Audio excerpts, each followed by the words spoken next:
안녕하세요. 옐로캣 드라마톡입니다. 기공 7화. 이번에도 10% 넘었죠. 자체 최고 기록도 세웠다고 하던데요. 네, 맞습니다. 5주 연속 동시간대 1위라고 하니까 정말 대단한 인기예요. 그렇죠. 오늘은 저주랑 음모, 또 인물들 관계 변화 이런 걸 좀 깊이 파헤쳐 보려고 합니다. 네, 좋습니다.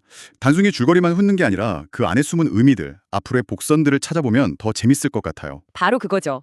자, 그럼 시작해 볼까요? 7화 시작부터 정말 강렬했어요. 그 강철이가 열이를 구해내죠. 뭐 아슬아슬하게 놓치긴 하지만요. 네, 그렇죠. 근데 그 중전하고 열이가 결국엔 수살귀, 막돌이 쏜 살에 맞았잖아요. 네, 그게 그냥 살이 아니었죠.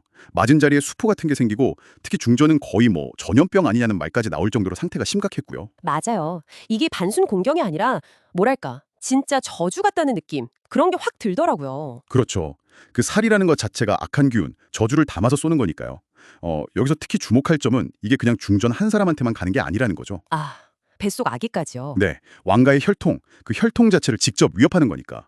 이게 즉 귀신의 복수 차원을 넘어서 왕실의 근간을 흔드는 정치적인 문제로 커질 수 있다는 걸 보여준 셈이죠. 그런 엄청난 위기 앞에서 진짜 예상 못한 조합이 나오잖아요. 왕 이정이랑 그 왕한테 엄청 반감 갖고 있던 강철이. 네, 둘이 손을 잡죠.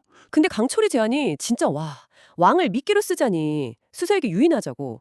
아니 이거 너무 위험한 거 아닌가요? 이게 그냥 계책일까요? 일단은 상황이 너무 급하니까 그런 거겠죠. 근데 또 생각해보면 서로 전혀 못 믿는 두 사람이잖아요. 그렇죠. 앙숙인데. 그런 두 사람이 목숨 걸고 같이 밤새 강가에서 그 막돌이 기다리는 장면 보면 묘한 긴장감도 있고 또 뭐랄까 약간 전우애 같은 것도 느껴지고요. 하긴 이 정도 결국엔 그 제안 받아들이잖아요. 분노하면서도 왕으로서의 결단 같은 게 보이기도 했어요. 맞아요. 강철이 속내는 아직 다 모르겠지만 단순히 중전 구하자는 것 이상의 복잡한 심리가 깔려있다고 보는 게 맞을 것 같아요. 그런가 하면 우리 그 감정 없어 보이던 강철이 이 친구한테도 큰 변화가 생겼어요. 열이가 살 맞으니까 그냥 바로 달려가서 업어주잖아요. 네, 그 장면 많은 분들이 엄청 설렜다고 하시더라고요. 저도 좀 설렜습니다. 근데 열이도 강철이한테서 자꾸 마음이 흔들리고 그렇죠. 강철이 스스로도 막 혼란스러워 하잖아요. 왜 자꾸 마음이 동하냐 이러면서. 이게 중요한 게 강철이한테 복수 말고 다른 감정 그러니까 지키고 싶은 사람이 처음 생긴 신호거든요. 그동안 보여준 냉철함이랑은 완전 다르죠. 아, 그냥 로맨스가 아니라 뭔가 더 깊은 의미가 있다. 네, 단순한 연애 감정을 넘어서 서로의 상처를 알아보고 어쩌면 치유해줄 수도 있는 그런 운명적인 관계로 갈 수 있다는 걸 보여주는 거죠. 강철이라는 캐릭터가 좀 더 입체적으로 변하는 계기가 될 것 같아요. 인간적으로 성장하는 거죠. 아, 그렇군요. 이렇게 개인적인 이야기들이 진행되는 와중에 또 궁궐 안에 그 보이지 않는 음모, 이것도 점점 구체화되죠. 중전 베개못에 해골 넣은 거, 범인이 나인 앵두로 밝혀졌는데 네, 근데 바로 독살당하잖아요. 배후 세력이 얼마나 치밀하고 잔인한지 보여주는 거죠.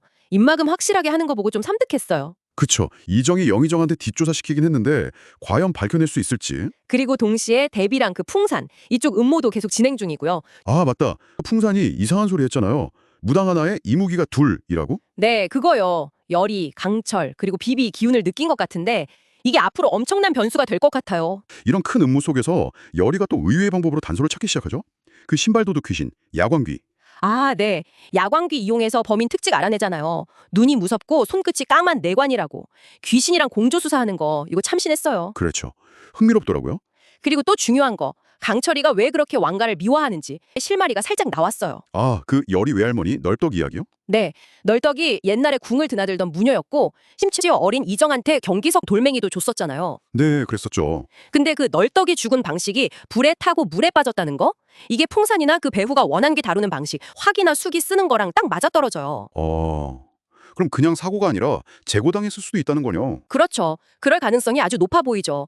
과거의 그 사건이 지금 일어나는 모든 일들과 어떻게 연결되는지 이 부분이 앞으로 더 중요해질 것 같습니다. 와, 정말 뭐 하나 허투루 넘길 게 없네요. 진짜 정신없이 몰라치다가 7화 마지막은 완전 충격이었어요. 네, 막돌 유인하려고 자지 피까지 강물에 흘린 이정이 결국 막돌한테 발목 잡혀서 물속으로 끌려 들어갔잖아요. 네, 거기서 딱 끝나는데 와, 숨 막히더라고요. 완전 절체절명. 맞아요. 물에 빠진 이정은 어떻게 될지, 강철이는 또 어떻게 구할지, 그리고 그 야광귀가 준 단서, 검은 손끝의 내관, 이 단서로 배후 세력의 정체를 밝힐 수 있을지 이게 다음 화의 핵심 포인트가 될 것 같아요. 오늘 이렇게 이야기 나눠보니까 귀궁, 7화는 정말 저주, 음모, 로맨스, 과거의 비밀까지 이 모든 것들이 더 복잡하게 얽히면서 기대감을 최고조로 끌어올린 것 같아요. 네, 맞아요. 다음에도 더 재미있는 분석으로 돌아오겠습니다.